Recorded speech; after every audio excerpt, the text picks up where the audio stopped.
Hi everyone, welcome to yet another interesting session of Quest for Literature. In the previous video, we discussed about the life of Chaucer, and in this video, we are going to discuss about the works of Chaucer. If you not yet watched the previous video, do watch it. I had given the link in the description box. Before getting into the video, if you are seeing this channel for the first time, don't forget to subscribe as well as to enable the bell icon so that you will be notified whenever I upload a new video. The first book we are going to discuss here is the Book of the Duchess, and it is an elegy for Blanche, who is died in 1369. If you don't know what an elegy is, stay tuned to this channel. Soon I will be uploading a video on literary forms. The poem is written as the poet's dream vision. It was written in octosyllabic couplets, depicts the sorrow of a knight. John Stew indicates that the poem was written at the request of John of Gaunt. At the beginning of the poem, the sleepless poet lies in a bed reading a book. The book tells the story of Ceyx and Alison. The story tells how Ceyx was lost at the sea and how Alison, the wife, mourned on his death. The poet, while reading, falls asleep and dreams that he is in a chamber. He hears the sound of a hunting party when he finds a knight dressed in black composing a song on the death of his lady. The knight speaks of her surpassing beauty and reveals that her name was Good Fair White. When the poet wakes up from his dream, he is decided to put the dream in poetry. There are scholars who mention that the one book Chaucer read was Ovid's Metamorphoses. Move to the next work, that is The House of Fame, which was written in 1374. It is a poem of more than about 2000 lines in 3 books and takes the form of a dream vision. It is composed in octosyllabic couplets. Upon falling asleep, the poet finds himself in a glass temple. While in the dream, the poet is carried to a desert by a talking eagle, a common guide in dream allegories. The eagle tells the poet about the House of Fame. The poet enters the house and sees Fame. She has countless tongues, ears, and eyes, representing spoken, heard, and seen aspects of fame. The book has been described as a parody of Dante's Divine Comedy. The book we are going to discuss is The Parliament of Fowls. It's a poem of 700 lines. The poem is also a dream vision. The poem begins with a narrator reading Cicero's Scominium Scipios. The poem describes a dream vision of Scipio, a Roman general. When he falls asleep, he is guided by Scipio, the elder, through the celestial spheres. The narrator then passes through Venus's dark temple. Nature is conducting a parliament at which the birds will choose their mates. 3 male eagles can choose a female eagle. The birds of lower estimate engage in a comic parliamentary debate.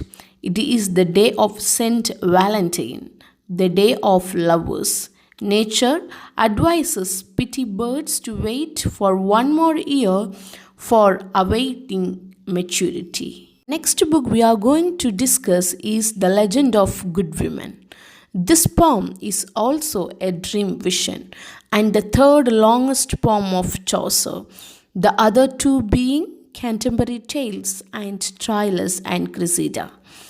The poem is written in iambic pentameter. The poet recounts 10 stories of virtuous women. The theme is betrayal of good women by wicked men. The poem is incomplete. In a broad sense, the poem can be considered as a first satire on women. In this sense, the poem is considered as the first mock heroic poem in English. Next work we are going to discuss is Troilus and Cressida. It deals with the tragic story of the lovers Troilus and Cressida in the background of the Trojan War. The principal source of the poem is Boccaccio's Philostrato. Troilus and Cressida fall in love. They even stay together for a night. But Cressida goes to her father and falls in love with another man. Troilus becomes disappointed. He is later killed in the war. The faithlessness of women is exposed in clear terms in this poem. Last and the most famous work of Chaucer is the Canterbury Tales. The Canterbury Tales is written in Middle English, almost resembling modern English. The narrator tells that the knight tells the first story and the miller interrupts and tells the second tale. Therefore, the knight's tale is the first one and the miller's the second. The narrator joins a company of 29 pilgrims at the Tabard Inn, Southwark, London.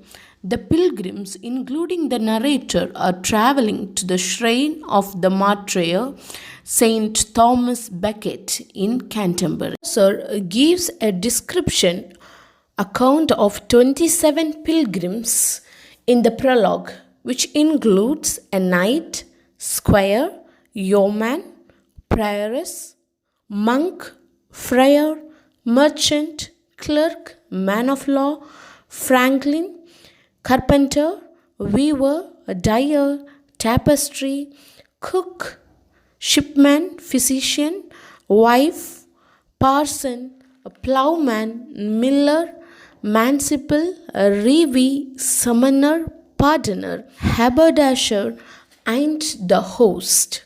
Chaucer does not include the description of second nun or nun's priest, though the character appear later in the book. The host name is Harry Bailey. The name appears in the prologue to the Cook's Tale. It is the host who suggests the idea that the group ride together and entertain one another with stories, each pilgrim telling 2 stories on the way to Canterbury and 2 on the way back. He offers that the best storyteller will receive a meal at Bailey's Tavern. The pilgrims draw lots, which determine that the knight will tell the first story.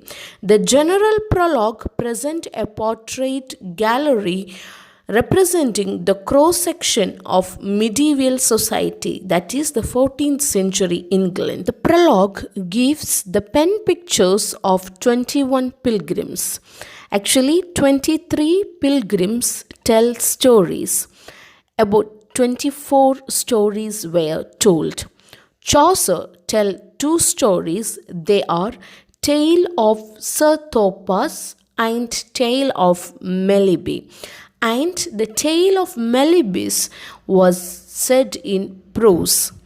The first tale is told by the knight and the last one is told by the parson. And that's too, the tale is in the form of a prose. Rather than that, all other stories were in the form of poem. Most stories are modeled on Boccaccio. The book ends with a retraction by Chaucer. He apology for the unworthy and the vulgar parts of the book as well as previous works. That's the end of today's session. Thank you for listening.